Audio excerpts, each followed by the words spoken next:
Praise to the lord.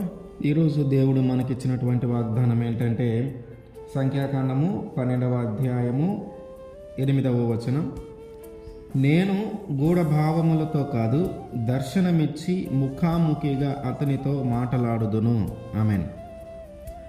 ఎవరైతే దేవుని దృష్టిలో నమ్మకమైన వ్యక్తిగా ఉంటారో వారితో దేవుడు దర్శనమిచ్చి ముఖాముఖిగా మాట్లాడతాడు. మనము చాలాసార్లు దేవుణ్ణి అడుగుతూ ఉంటాం, నాతోటి మాట్లాడు అని మనము చాలాసార్లు దేవుణ్ణి అడుగుతూ ఉంటాం. అయితే ఎప్పుడైతే మనము నమ్మకంగా ఉండటం ప్రారంభిస్తామో అప్పుడు ఆయన ఖచ్చితంగా మనతోటి మాట్లాడతాడు. మోషే గారితో దేవుడు మాట్లాడుతున్నటువంటి ఆ క్రమంలో అహరోను, మిరియాము ఇద్దరు కూడా ఆయనకి వ్యతిరేకంగా మాట్లాడారు. ఆయన మీద అసూయగా మాట్లాడారు. దేవుడు నీ చేతనే మాట్లాడతాడా, నీతోనే మాట్లాడతాడా, నీ చేతనే పలికిస్తాడా, మాతోటి మాట్లాడడా, మా చేత పలికించడా అని ఆయనకి వ్యతిరేకంగా మాట్లాడారు. ఆయన మీద అసూయపడ్డారు. దేవుడు మాతో కూడా మాట్లాడతాడు, దేవుడు మాతో కూడా పలికిస్తాడు, దేవుడు మా ద్వారా కూడా చెప్పిని చేయిస్తాడు, అన్ని ఒక్కడితోనే మాట్లాడడు, మాతో కూడా మాట్లాడతాడు అని అహరోను, మిరియాము ఇద్దరు మాట్లాడటం ప్రారంభించారు మోషే గారి మీద. ఈ మాట దేవుడు విన్నాడు. దేవుడు విని వీళ్ళ ముగ్గురిని బయటికి తీసుకొని వచ్చి ఆ ప్రత్యక్షపు గుడారం దగ్గరికి తీసుకొని వచ్చి వారితో మాట్లాడుతున్నాడు. మీలో ఎవరైనా ఒక ప్రవక్త ఉంటే నేను అతనితో నేను మాట్లాడతాను. మీలో ఎవరైనా ఒక ప్రవక్త ఉన్నాడు అనుకో, అతనితో నేను దర్శనం ఇచ్చి అతనితో నేను మాట్లాడతాను. కానీ మీరు మాట్లాడుతూ ఉన్నారే మోషే గురించి, ఈ మోషే ప్రవక్త లాంటి వాడు కాదు. ఎందుకంటే దర్శనమిచ్చి మాట్లాడతాను నేను ప్రవక్త, కానీ మోషేతో నేను ముఖాముఖిగా మాట్లాడతాను. అంటే అంతకంటే ఎక్కువ స్థానం కలిగిన వ్యక్తి.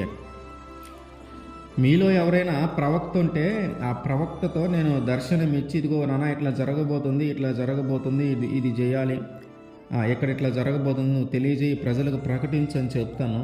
కానీ మోషే ఎట్లాంటి వ్యక్తి అంటే అసలు నేను ముఖాముఖిగా మాట్లాడతాను మోషేతోటి అని. ఎప్పుడైతే దేవుడు ఆ మాట అన్నాడో వీళ్ళకి అర్థమైంది. ఎవరైతే ఆయన మీద సనిగారో, ఎవరైతే ఆయన మీద అసూయపడ్డారో అహరోను, మిరియాము, వీరిద్దరూ ఆ దేవుడు చెప్పిన మాట ప్రకారము వాళ్ళకి అర్థమైంది మోషే నమ్మకమైన వ్యక్తి అని. తర్వాత దేవుడు అంటాడు, ఇతడు నా ఇల్లంతటిలో నమ్మకమైన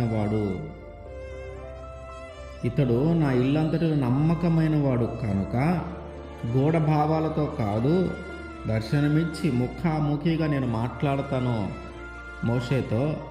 అట్లాంటి మోషేని చూసి మీరు భయపడకుండా, అట్లాంటి మోషేని చూసి మీరు గౌరవించకుండా, అట్లాంటి మోషే ముందు మీరు ఇట్లా మాట్లాడుతూ ఉన్నారే, అతని మీద తిరుగుబాటు చేస్తూ ఉన్నారే, అతన్ని చూసి అసూయపడుతున్నారే, మీకు భయం కలగలేదా? మోషే గురించి అట్లా మాట్లాడాలంటే మీకు భయం రాలేదా అని చెప్పి వారి మీద కోపించి ఆ తర్వాత ఆ మిరియాముకి కుష్ఠరోగం వచ్చేలాగా చేశాడు దేవుడు. మళ్ళీ ఆ కుష్ఠరోగం తగ్గటానికి మళ్ళీ మోషే గారి దేవుడిని అడిగి ప్రార్థించాడు. ఇక్కడ మనం గమనించాల్సిన విషయం ఏంటంటే, ఎవరైతే నమ్మకంగా ఉంటారో వారితో దేవుడు మాట్లాడతాడు. ఎవరైతే నమ్మకంగా ఉంటారో వారికి దేవుడు దర్శనం ఇస్తాడు.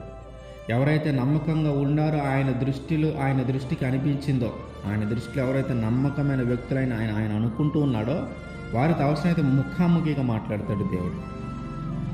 మనం అనుకుంటున్నాం దేవుడు మాట్లాడట్లేదు అని. మనం చేయాల్సింది ఏంటంటే మొదట అసలు నమ్మకంగా ఉండటం ప్రారంభించాలి. మనం ఎప్పుడైతే నమ్మకంగా ఉండటం ప్రారంభిస్తామో అప్పుడు ఆయన ఖచ్చితంగా మనతోటి మాట్లాడతాడు. మనం ఆ నమ్మకాన్ని దేవుని దృష్టిలో కనబరుచుకుంటే ఆయన ఖచ్చితంగా మనతోటి మాట్లాడతాడు. దర్శనమిచ్చి అవసరమైతే ముఖాముఖిగా ఆయన మనతో మాట్లాడతాడు. మనం ఆ నమ్మకాన్ని దేవునికి కలిగించాలి. ఆమేన్.